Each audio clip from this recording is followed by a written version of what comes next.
Welcome and जय Hind dear friends. तो स्वागत है आपका आपके अपने यूट्यूब चैनल एनटेक स्टडी पर। तो आज की इस वीडियो में मैं डिस्कस करने वाला हूँ न्यूटन लॉ ऑफ मोशंस के मोस्ट इंपोर्टेंट 25 क्वेश्चंस। देखिए, इससे पहले मैं आपको 2 चैप्टर कंप्लीट करा चुका हूँ, यूनिट एंड डायमेंशंस वाला chapter and motion and velocity वाले 2 चैप्टर करा चुका हूँ। जिस भी भाई ने वो 2 चैप्टर नहीं देखे हैं, जाके सबसे पहले उन्हें देखो। देखिए, एग्जाम में विमा वाले चैप्टर से और गति वाले चैप्टर से क्वेश्चन जरूर आता है, उन क्वेश्चंस को जाके जरूर देख लेना, ठीक है। फिर इस वीडियो को देखना जरूर। देखिए, फर्स्ट क्वेश्चन ने क्या बोल रखा है, बल की परिभाषा को किसके आधार पर व्याख्यात किया जाता है? न्यूटन की गति के दूसरे नियम से, न्यूटन की गति के पहले नियम से, न्यूटन की गति के तृतीय नियम से, न्यूटन के गुरुत्वाकर्षण नियम से। तो इसका राइट आंसर हो जाएगा ऑप्शन नंबर बी, न्यूटन की गति के प्रथम नियम से। देखिए, न्यूटन की गति बल की परिभाषा न्यूटन के प्रथम नियम से निकलती है, लेकिन बल का फॉर्मूला F बराबर ma होता है, वो न्यूटन की गति के द्वितीय नियम से निकलता है, ठीक है। ध्यान रखना आगे से। चलिए डिस्कस करते हैं नेक्स्ट क्वेश्चन को। देख, सेकंड डे क्या बोल रखा है, दोनों वस्तुओं के मध्य बल का हमेशा बराबर और विपरीत दिशा में होता है। यह विचार न्यूटन के किस नियम के रूप में दिया गया है? तो यह विचार न्यूटन के फर्स्ट लॉ के अनुसार दिया गया है। न्यूटन का फर्स्ट लॉ है क्या? जब कोई वस्तु गति अवस्था में है तो गतिक अवस्था में रहे, या तो कोई वस्तु विरामावस्था में है तो विरामावस्था में रहे, जब तक कि उस पर कोई बाह्य बल ना लगाया जाए, ठीक है। याद रखना, मोस्ट इंपोर्टेंट क्वेश्चन है भाई एग्जाम के लिए, हर बार आता है। और रेलवे के एग्जाम में शायद ये 2 साल या 3 साल पहले आया भी था एक बार, ठीक है। चलते हैं नेक्स्ट क्वेश्चन को डिस्कस करते हैं उसे भी। देखिए, क्वेश्चन नंबर 3 ने क्या बोल रखा है, गति का दूसरा नियम संबंधित है दाब से, जड़त्व से, थ्रस्ट से या संवेग से। तो ध्यान रखना, गति का दूसरा नियम संबंधित है किससे? संवेग से। और ये भी ध्यान रखना कि गति के दूसरे नियम से ही बल का फॉर्मूला निकलता है, F बराबर ma। कौन से लॉ से निकलता है? सेकंड लॉ से, ध्यान रखना। और फर्स्ट लॉ से बल की डेफिनेशन आती है, ठीक है। कभी गलती से भी गलत मत कर देना कि आप बोलो कि नहीं सेकंड लॉ से इसकी डेफिनेशन आती है, फर्स्ट लॉ से इसका फॉर्मूला। नहीं भाई, गलत हो जाएगा ये। फर्स्ट लॉ से इसकी डेफिनेशन आती है एंड सेकंड लॉ से इसका फॉर्मूला आता है, ठीक है। तो इसका आंसर हो जाएगा संवेग, ठीक है। डिस्कस करते हैं नेक्स्ट क्वेश्चन को। देखिए, क्वेश्चन नंबर 4 ने क्या बोल रखा है, एक ऊंची छलांग लगाने वाला व्यक्ति ऊंची छलांग लगाने से पहले कुछ समय तक दौड़ता है ताकि का जड़त्व उसे लंबी छलांग लेने में मदद करे। अधिक गति का जड़त्व, कैसा अधिक गति का जड़त्व? देखिए, जड़त्व की डेफिनेशन क्या होती है? जड़त्व किसी वस्तु का वह गुण होता है जो कि वस्तु की स्थिति में परिवर्तन का विरोध करता है, ठीक है। किसी वस्तु में परिवर्तन की स्थिति का विरोध करता है, स्थिति में परिवर्तन का विरोध करता है, ठीक है। ध्यान रखना, इसका option number D right answer हो जाएगा, गति, ठीक है। डिस्कस करते हैं नेक्स्ट क्वेश्चन को। क्वेश्चन नंबर 5 ने क्या बोल रखा है, मेज पर रखी गई वस्तुओं का ढेर के कारण हटता नहीं है। मेज पर जो वस्तुएं रखी हैं उनका ढेर है, तो किसके कारण नहीं हटता? समझ रहे हो, पुस्तकों का ढेर है, वो किसके कारण नहीं हटता? जड़त्व के कारण, गति के कारण, चुंबकत्व के कारण या गुरुत्वाकर्षण के कारण? तो गुरुत्वाकर्षण तो होगा नहीं, बिल्कुल खत्म। चुंबक भी नहीं होगा, गति भी नहीं होगा, जड़त्व होगा। जड़त्व क्या होगा? जड़त्व होता क्या है? वह यह किसी वस्तु का वह गुण होता है जो स्थिति में परिवर्तन का विरोध करता है। यह किसी वस्तु का वह गुण होता है जो किसी वस्तु की स्थिति में परिवर्तन का विरोध करता है, समझ रहे हो। इसके कारण वो हटता नहीं है। डिस्कस करते हैं 6 क्वेश्चन को। देखिए, क्वेश्चन नंबर 6 ने बोल रखा है, किसी स्थिर वस्तु के स्थिर रहने का या गतिशील वस्तु के गतिशील रहने का क्या कारण है, कि प्रक्रिया क्या है? तो उसका आंसर बताना है आपको, क्या प्रक्रिया होगी उसकी? वेग, बल या जड़त्व? समझ रहे हो, वेग, बल या जड़त्व? अब तो बता दो आंसर इसका। ऑप्शन नंबर डी, सी लिख नहीं पाया है, इसका आंसर हो जाएगा ऑप्शन नंबर डी, जड़त्व। कौन सा? ऑप्शन नंबर डी, जड़त्व। क्वेश्चन नंबर 7 ने क्या बोल रखा है, जड़त्व इनर्शिया का नियम किसके द्वारा प्रतिपादित किया गया था? Isaac Newton, Albert Einstein, John Dalton, Stephen Hawking. तो ध्यान रखना, जड़त्व का नियम आइजैक न्यूटन ने दिया था, ठीक है। जड़त्व का नियम आइजैक न्यूटन ने दिया था। और एक और बात, न्यूटन की गति के नियम न्यूटन ने दिए और समीकरण गैलीलियो ने दिए। किसने? गैलीलियो ने। ये क्वेश्चंस बहुत आता है कि नियम न्यूटन ने दिए और समीकरण गैलीलियो ने। बहुत से बच्चे समीकरण को भी गैलीलियो का कहते हैं, लेकिन गलत है वो। किसने? न्यूटन का कहते हैं, लेकिन गलत है वो। किसका है? गैलीलियो के। समीकरण गैलीलियो के हैं और नियम न्यूटन के हैं, ठीक है। ध्यान रखना आगे से। ऑप्शन नंबर ए इसका राइट आंसर हो जाएगा। देखिए, क्वेश्चन नंबर 8 ने क्या बोल रखा है, जब बंदूक से गोली छोड़ी जाती है तो बंदूक विपरीत दिशा में धक्का लगाती है। यह न्यूटन के किस नियम का उदाहरण है? जब बंदूक से गोली छोड़ी जाती है तो बंदूक विपरीत दिशा में धक्का लगाती है। ये न्यूटन के किस नियम पर आधारित है, बताना है आपको। तो बताइए कौन से नियम का आधारित है? तो ये न्यूटन की गति के तृतीय नियम पर आधारित है। कौन से? थर्ड लॉ पे, न्यूटन की गति के तृतीय नियम। देखिए न्यूटन की गति का तृतीय नियम होता क्या है, एक बार नियम सुन लीजिए। इस नियम के अनुसार यदि कोई एक वस्तु दूसरी वस्तु पर बल लगाती है तो दूसरी वस्तु भी पहली वस्तु पर उतने ही परिमाण का विपरीत दिशा में बल लगाती है। यह न्यूटन की गति का तीसरा नियम है, ठीक है, ध्यान रखना, मोस्ट इंपोर्टेंट है नियम। नियम न्यूटन ने दिए और समीकरण गैलीलियो ने दिए, ठीक है। देखिए क्वेश्चन नंबर 9 ने क्या बोल रखा है, स्थिर या गतिज अवस्था में परिवर्तन का प्रतिरोध की एक वस्तु की प्रवृत्ति को कहा जाता है बल, जड़त्व, संवेग या वेग। तो इसका राइट आंसर हो जाएगा ऑप्शन नंबर बी, जड़त्व। देखिए जड़त्व की डेफिनेशन क्या होती है, जड़त्व की डेफिनेशन पहले मैं ही बता चुका हूँ आपको। यह किसी वस्तु का वह गुण होता है जो कि वस्तु की स्थिति में परिवर्तन का विरोध करता है, जड़त्व कहलाता। तो वही तो बोल रहा है, ये स्थिति परिवर्तन का विरोध करता है, तो क्या होगा ये, जड़त्व। तो ऑप्शन नंबर बी आपका राइट आंसर हो जाएगा, ठीक है। नेक्स्ट क्वेश्चन को डिस्कस करते हैं। देखिए क्वेश्चन नंबर 10 ने क्या बोल रखा है, सभी बलों में, क्या ये बलों, सभी बलों में होता है परिमाण और दिशा, घनत्व या परिमाण। तो ये दोनों गलत हैं, ये तीनों गलत हैं। ऑप्शन नंबर ए आपका राइट आंसर हो जाएगा। बलों में क्या होता है, परिमाण भी होता है और दिशा भी होती है। 40 न्यूटन का बल, 50 न्यूटन का बल उत्तर दिशा में लगता है, दक्षिण दिशा में लगता है। आपने न्यूमेरिकल में सॉल्व किए होंगे। 20 न्यूटन का बल उत्तर दिशा में लगता है, 25 न्यूटन का बल 30 इस दिशा में लगता है। तो ध्यान रखना, इसका राइट आंसर हो जाएगा ऑप्शन नंबर, परिमाण भी होता है और दिशा भी होती है, ठीक है, दोनों होते हैं। डिस्कस करते हैं क्वेश्चन नंबर 11 को। देखिए क्वेश्चन नंबर 11 ने क्या बोल रखा है, देखिए क्वेश्चन नंबर 11 ने क्या बोल रखा है, जब दो समान बल किसी पिंड पर एक दूसरे के विपरीत दिशा में प्रयुक्त होते हैं तो पिंड पर प्रयुक्त होने वाला कुल बल होगा। तो ध्यान रखो, अगर एक ही दिशा में हो रहे हो तो दोनों को ऐड कर दो, अगर दोनों विपरीत दिशा में हो रहे हो, ये इस दिशा में, ये इस दिशा में, तो बड़े वाले में से छोटे वाले को घटा देते हैं, ठीक है। तो इसने क्या बोल रखा है, दोनों समान, जब दोनों समान ही होंगे तो 0 - 0 = 0। ऑप्शन नंबर डी आपका राइट आंसर हो जाएगा। जब दोनों समान बल किसी पिंड पर एक दूसरे के विपरीत दिशा में प्रयुक्त होते हैं तो पिंड पर प्रयुक्त होने वाला कुल बल 0 होगा। ये याद रखने लायक क्वेश्चन है, ठीक है। चलते हैं नेक्स्ट क्वेश्चन की ओर। देखिए क्वेश्चन नंबर 12 ने क्या बोल रखा है, एक मिनट, सॉरी, क्वेश्चन नंबर 12 ने बोल रखा है, निम्न में से कौन सा घर्षण के बारे में सही नहीं है। घर्षण वह बल है जो संपर्क में दो सतहों की सापेक्ष गति का विरोध करता है।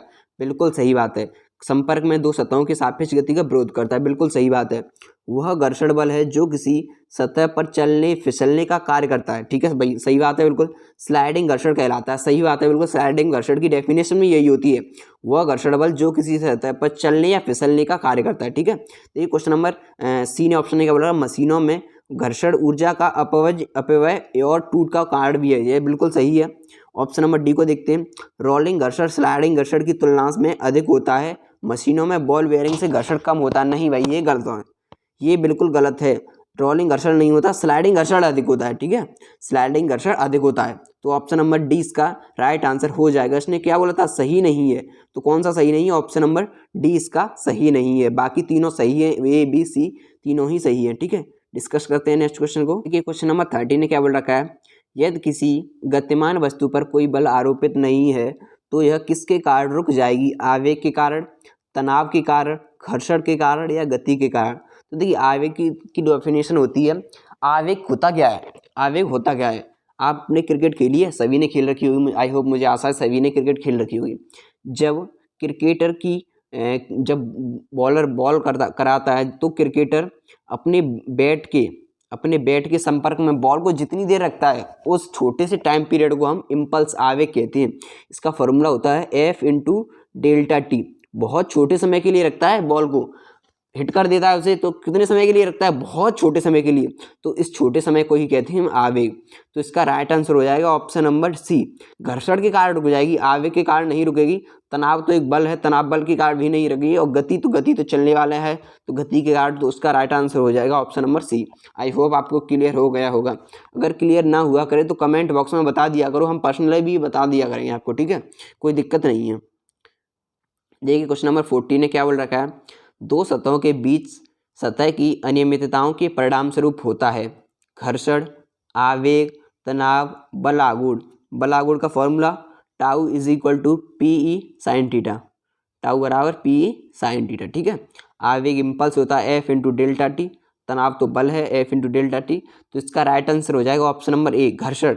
घर्षण के कारण ऐसा होता है, अनियमितताओं के परिणाम स्वरूप घर्षण के कारण। ठीक है, तो इसका option number A right answer हो जाएगा। इसमें सॉल्यूशन के लिए कुछ है नहीं, इसलिए मैं सॉल्यूशन नहीं बता रहा हूँ, उसमें कोई दिक्कत नहीं है। ऑप्शन सीधे याद लर्न करने हैं, आपको ध्यान रखने हैं बस।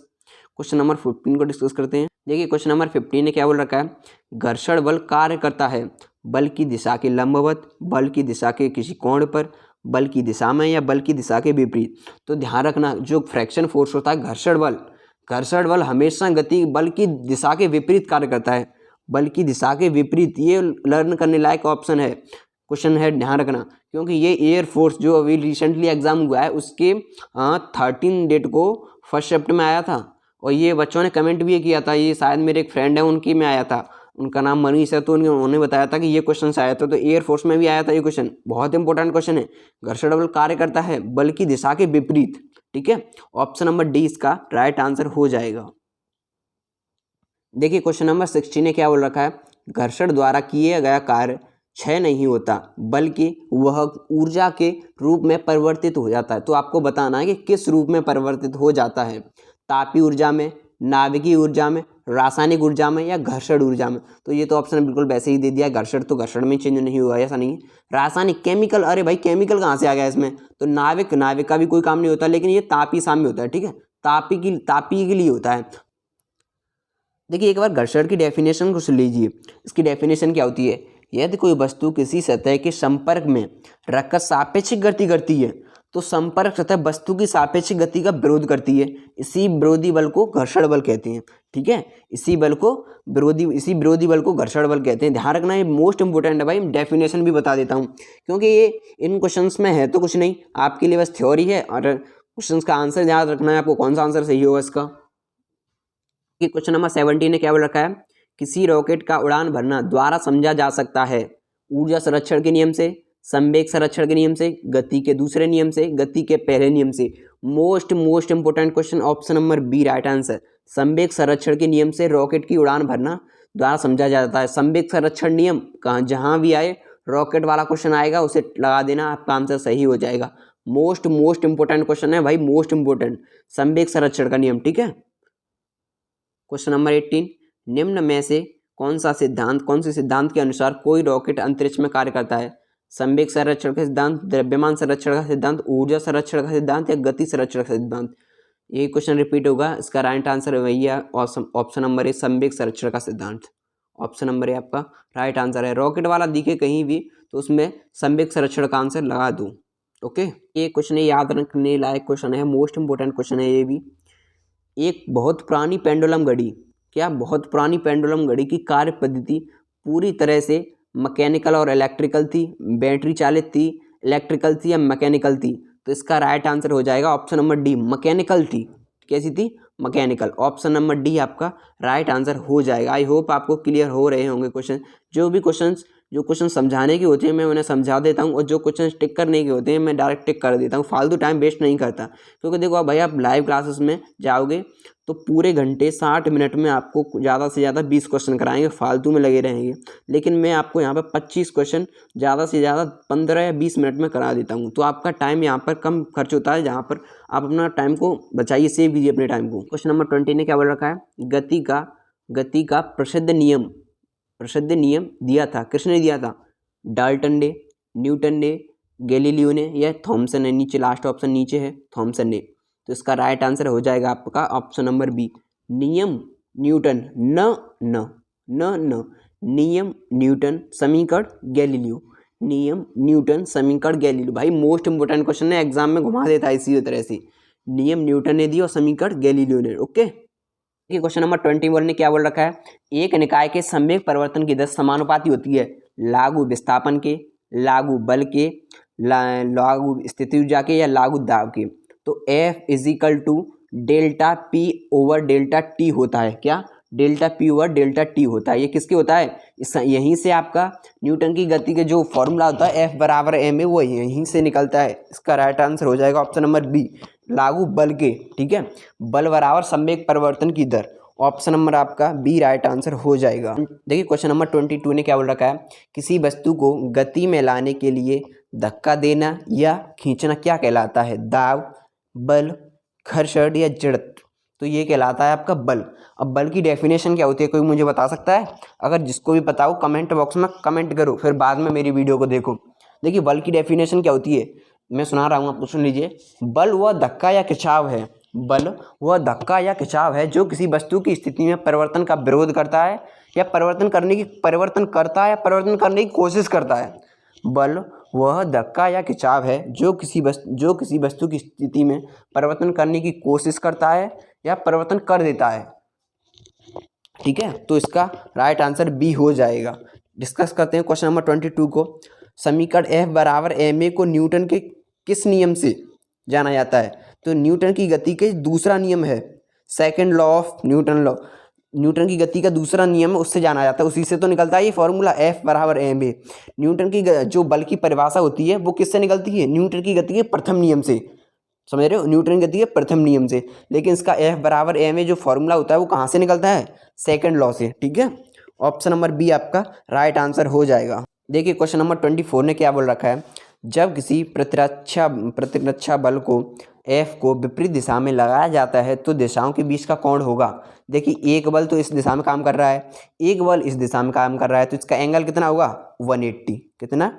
180। तो आपका ऑप्शन नंबर सी आपका राइट आंसर हो जाएगा। बहुत से भाई बोल रहे होंगे कि कैसे, तो भाई देखो क्या बोल रखा है, विपरीत दिशा में, एक डायरेक्शन ये एक डायरेक्शन ये। अगर परपेंडिकुलर लंबवल तो बोलता तो 90 डिग्री का हो जाता, लेकिन इससे कैसे बोला है? विपरीत दिशा में, तो आमने सामने बिल्कुल 180 डिग्री का एंगल हो गया।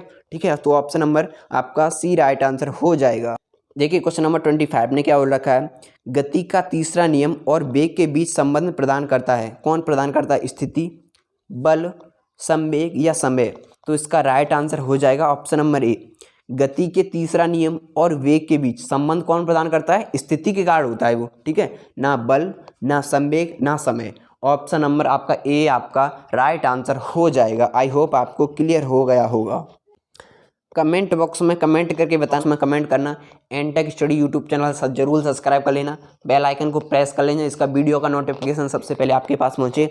ये प्लेलिस्ट भी बना दी गई है आपकी टेलीग्राम चैनल पर। टेलीग्राम पर जाना, सर्च करना एनटेक स्टडी, टेलीग्राम में ज्वाइन हो जाना टेलीग्राम ग्रुप में, वहाँ पर इसकी PDF भी मिल जाती है।